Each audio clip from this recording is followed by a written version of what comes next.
brother. So, okay, that's the way it happened. But reading that appraisal of his life shook him. And he said, I don't want that as my obituary. I don't want that as my legacy. So you probably know what he did. He set up something called the Nobel Prizes, because he decided that he would give his money away in this form.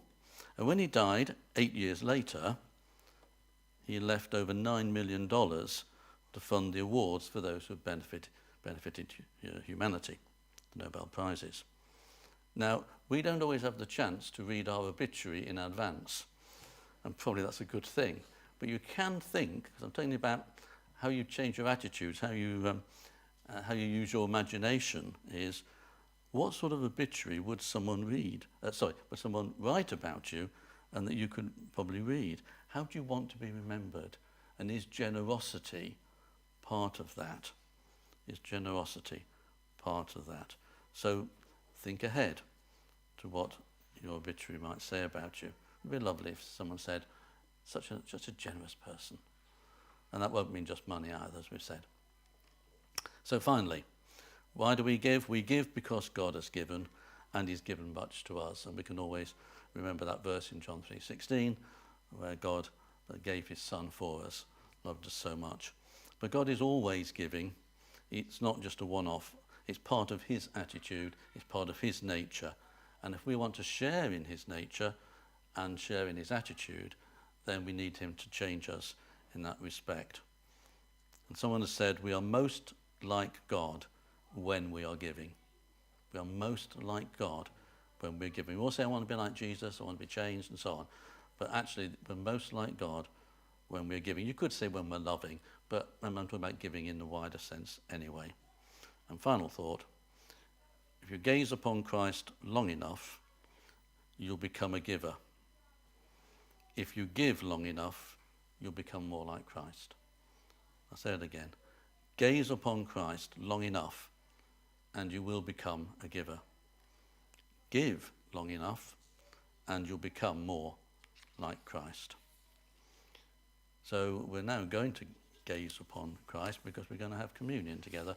A good chance as we take the bread and the wine and think about what God has given us, to think about some of these things. And is God speaking to us and saying, I just want your attitude to change in that respect? One of the many different things that I've thrown out there. Perhaps that's something you need to then think about, that will actually change your attitude and make you a more generous giver. So the Lord bless you, and we're going to communion now.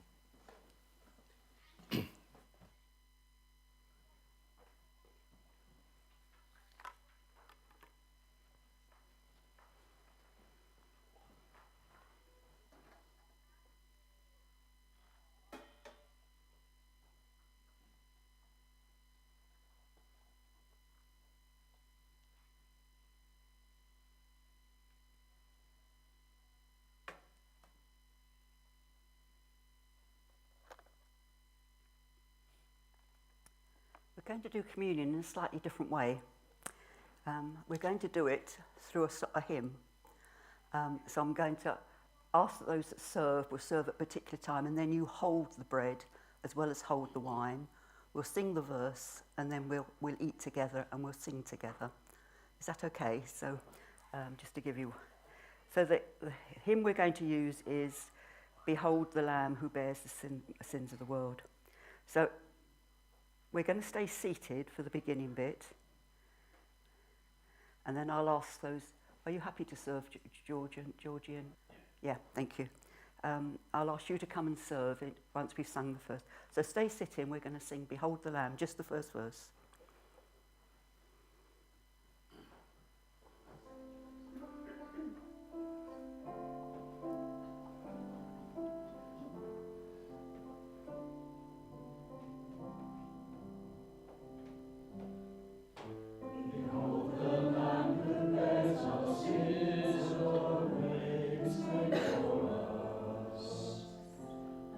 And we remember the promise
So let's sing the second verse that talks about the bread.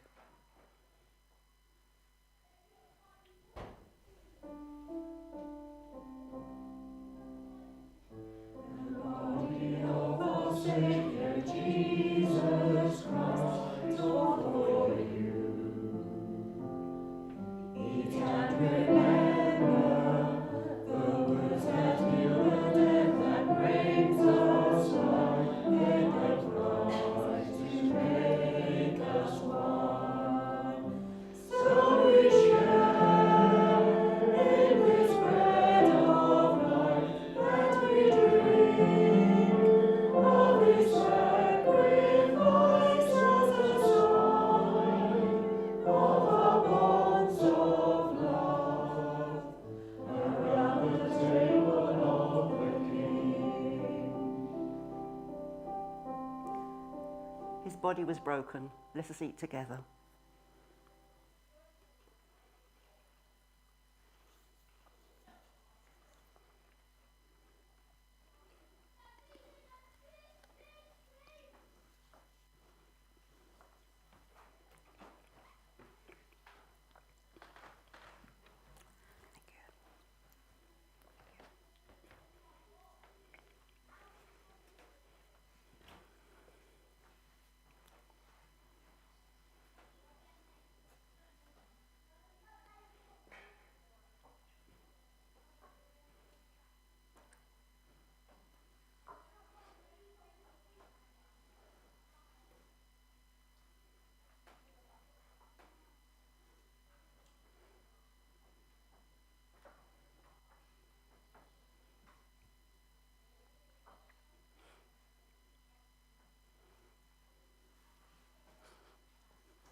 So let us sing the next verse together.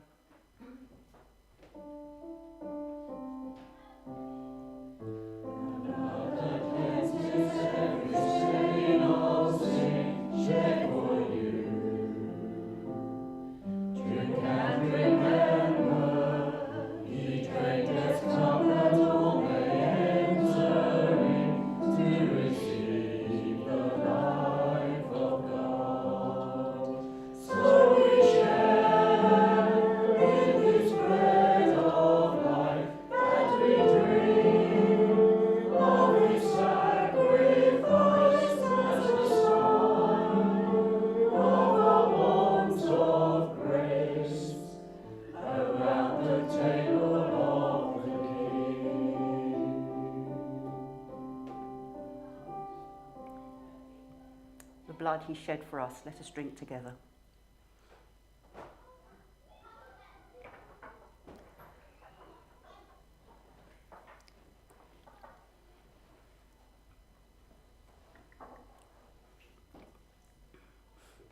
If you can stand, let's stand and sing the last verse.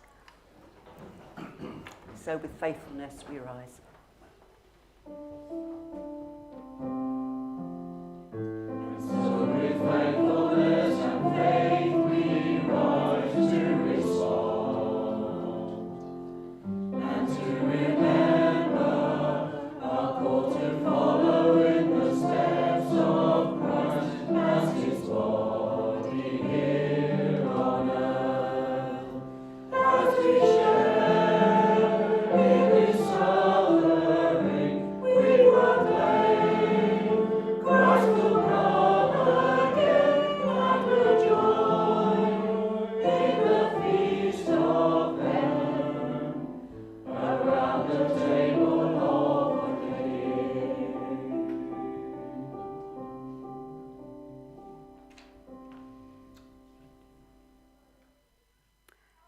Now our final song is going to be Now Thank We All Our God with hearts and hands and voices.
and Jessie, Laurie and Charlie going to just explain what we've got for you here.